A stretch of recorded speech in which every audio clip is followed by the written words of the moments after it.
Lamun benjang yen mus palastra wong mati ngendi parane.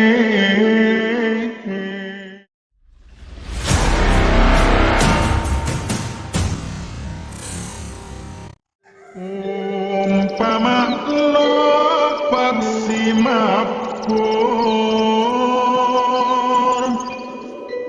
mangsa saking kurungan. Assalamualaikum warahmatullahi wabarakatuh. Wilujeng rahayu ingkang sami pinanggih. Sahabat Buana Channel, pemirsa yang budiman, semoga Anda dalam keadaan sehat walafiat, tidak kekurangan suatu apapun, dan mendapat rezeki yang melimpah dari Tuhan yang Maha Kuasa. Kali ini saya ajak untuk mengunjungi atau berziarah ke makam Ki Ageng Tarup. Ki Ageng Tarup lebih kita kenal dengan nama Joko Tarup.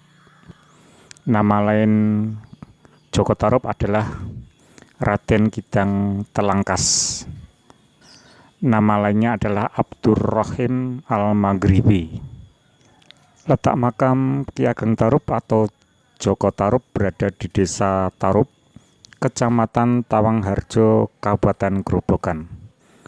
Kurang lebih 4 km dari makam Ki Ageng Selo yang pernah kita tayangkan pada episode yang lalu. Ki Ageng Tarup atau Joko Tarup, mungkin cerita tentang Joko Tarup sudah pernah kita dengar, yaitu Joko Tarup yang beristri bidadari yang bernama Dewi Nawangwulan. Nah, bagaimana cerita rakyat atau legenda tentang Joko Tarup dengan Dewi Nawangwulan? Kita lanjutkan pada tayangan berikut ini.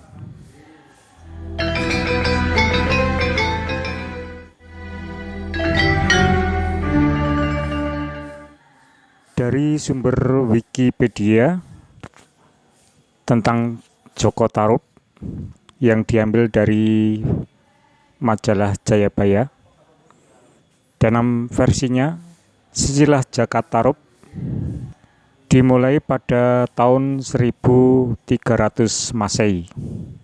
Ada utusan mubalik dari Arab yaitu Syekh Jumadil Kubro. Beliau mempunyai putri yang bernama Nyonya Tobiroh.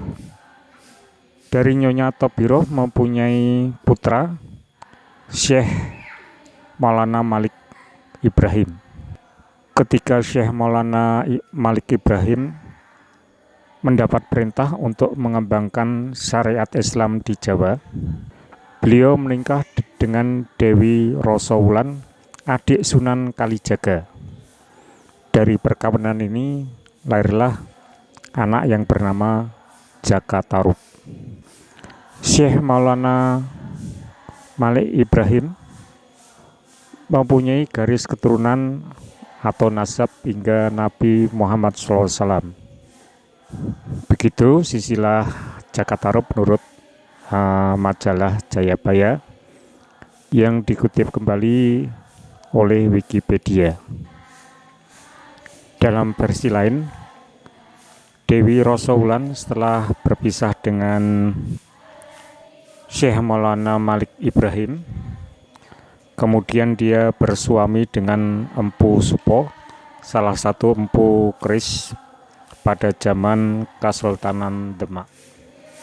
Dalam silsilah lain, Joko Tarup kemudian menikah dengan seorang bidadari yang bernama Dewi Nawangwulan.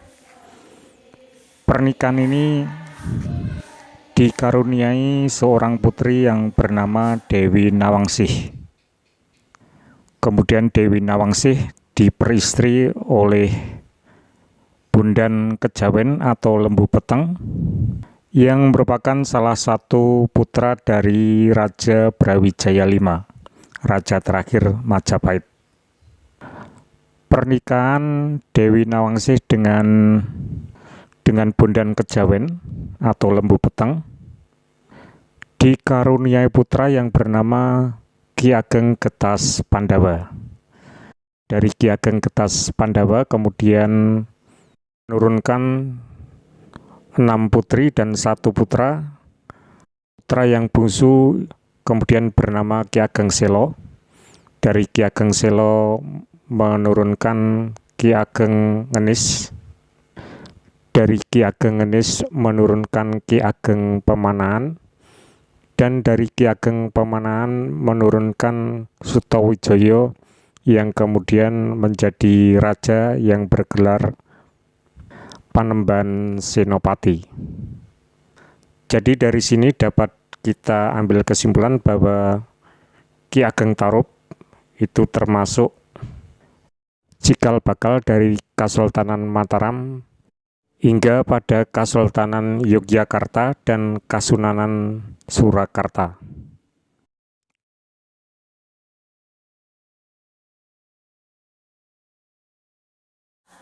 Pemirsa, saya kira sudah pernah mendengar tentang cerita Jaka Tarub dengan 7 bidadari atau Jaka Tarub dengan Dewi Nawangwulan, yaitu salah satu bidadari dari 7 bidadari tersebut. Nah, berikut ini adalah cerita rakyat dan legendanya Jaka Tarub dengan Dewi Nawangwulan. Jaka Tarub sejak lahir sudah dititipkan dan diasuh oleh seorang janda yang bernama Dewi Kasihan. Dewi Kasihan sudah menganggap Jaka Tarub sebagai putranya sendiri, sehingga beliau sangat menyayangi Jaka Tarub. Pada masa mudanya Jaka Tarub senang mengembara dan berburu burung dengan tulup atau supit. Pada suatu hari Jaka Tarub melihat burung-burung berterbangan dari suatu tempat. Dan ketika dihampiri, di situ ada telaga yang airnya bening, sejuk, dan tak beberapa lama kemudian ada 7 bidadari turun ke telaga itu, kemudian melepas pakaiannya dan mandi pada telaga itu. Kemudian timbul pada pikirannya untuk mencuri pakaian dari salah satu bidadari tersebut. Dan pakaian itu dibawanya pulang, kemudian disembunyikan di dalam lumbung di bawah tumpukan padi. Kemudian Jaka Tarub mengambil pakaian ibunya untuk dibawa ke telaga tersebut. Ketika sore sudah hampir tiba, bidadari tersebut mengambil pakaian. Ketika akan terbang kembali ke kahyangan, ada salah satu bidadari yang kehilangan pakaian. Bidadari yang lain mencari tetapi tidak ketemu. Dan akhirnya waktu telah tiba untuk mereka kembali ke kahyangan. Dan akhirnya salah satu bidadari yang kehilangan pakaian tersebut ditinggalkan begitu saja. Bidadari yang tertinggal itu menangis. Kemudian dia berkata, barang siapa yang bisa menolong memberi pakaian, kalau perempuan akan dijadikan saudara angkatnya, jika laki-laki akan dijadikan suaminya. Kemudian Jaka Tarub membawa pakaian ke bidadari itu. Bidadari tersebut bernama Nawangwulan. Sendang atau telaga tempat bertemunya Jaka Tarub dengan Dewi Nawangwulan dinamakan Sendang Bidadari atau Telaga Bidadari.